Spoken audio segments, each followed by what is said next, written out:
Well, for me, it is the lakefront because the reason why I chose the lakefront because of being a young youth, being that that was a place that I used to frequent often, just to be able to enjoy the scenery and the atmosphere, and then the water that is right there, and then I could walk right across the bridge from where I lived at and be there in like about a couple minutes. It used to be like where the conservation area is. There used to be park benches right there. We used to sit right there and hang out or go down some toward 40th and play basketball. It used to be a basketball court there.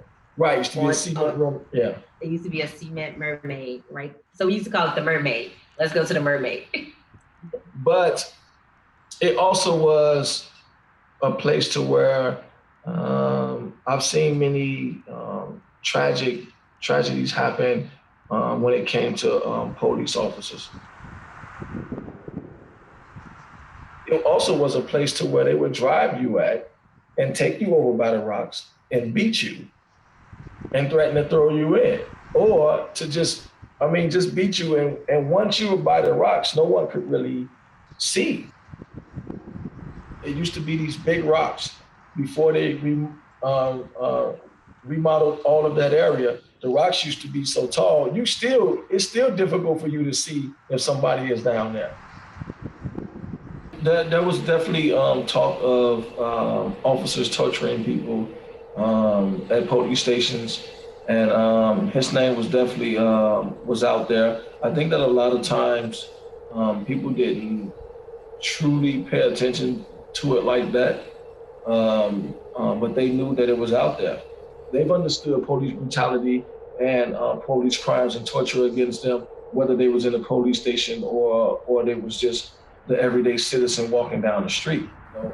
And I will make this real quick. I can recall a time from being a young youth and being pulled over before by police officers and being whacked, like me and like 4 of my friends, on the backside with like a nightstick, like 4 times each, just randomly.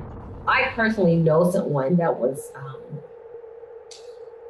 captured by the police, taken to, at that time he would say like, where we grew up, like certain areas, if you're from this area, you don't go into this area. So they would take you to a different area, beat you, and leave you there.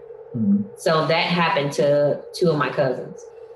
When I first was arrested, it was in 1994, January, on a very cold day. And what they did was came to the door saying that they was looking for someone with the first name or my first name. Even though I didn't fit the description of that person, they said that they was looking for someone with that first name. So that they said that they had a reliable source, which was a confidential informant who had provided them with this information, which later down the line, we found out, of course, well, I've always known it was a lie, but it was proven that, of course, that it was a lie. So came into the house, threw me down on the floor, punched me all in the head and the face, put a gun to my head, threatening to be violent and actually shoot me. So the so-called confidential informant never exists, and the person who they saying identified me said that he did not identify me and that I had nothing to do with the case or the crime, and that he didn't even know me. And the description was a person who was 6'1" to 6'3", long hair, light skin, and very thin build. Now here I was with a stocky build at the time, couldn't pass for 6'3" if you put me on stilts. When they brought the so-called witness to identify me, that person must have told them that it wasn't me. So here I was being released to go back into the home to get ready and leave. And before I continue on, mind you, it was a very cold day. Took me out in the bare of the snow, no shoes, no anything but underwear. That's it. Walk on the cold snow, on the cold ground. You know, that's it. It was one of the most difficult times for me in my life. because being a young kid, you don't quite understand what is happening at that moment. So for those who're supposed to serve and protect you to immediately come in to commit violence against you, it was heartbreaking. It was torturous. Um, there was concern and fear. Like, these people could come in here and kill me. If they're this brazen to be able to do this in the midst of family and friends, then what would they do if they had me alone? So, in taking me to the police station, the abuse and the torture continued for me in the most violent way, just coming in first trying to do mental torture, and then right after that, slamming my face like so hard into the ground that it made me delusional. So I was practically almost unconscious, if you will, after that attack.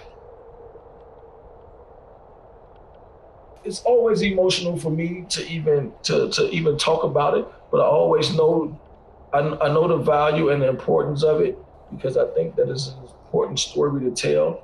Because of, although there was Jon Burge, there was also John Holler and Kenneth Boudreaux. There was also Detective Winstead, Detective Turner, Detective Anderson, Ball. The list goes on of these detectives who was associated with Jon Burge, not only associated, but ran with him every day and was his henchman, who he would continue to teach how to commit these crimes against citizens or young brown and black men and women, and to get away with it.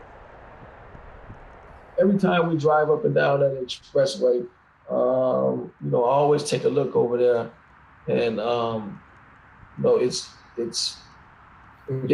it absolutely is bittersweet because of the history there of what I know it to be as a kid, all the great and fun times and loving, beautiful times of barbecues with families and family picnics and reunions and all of that. And then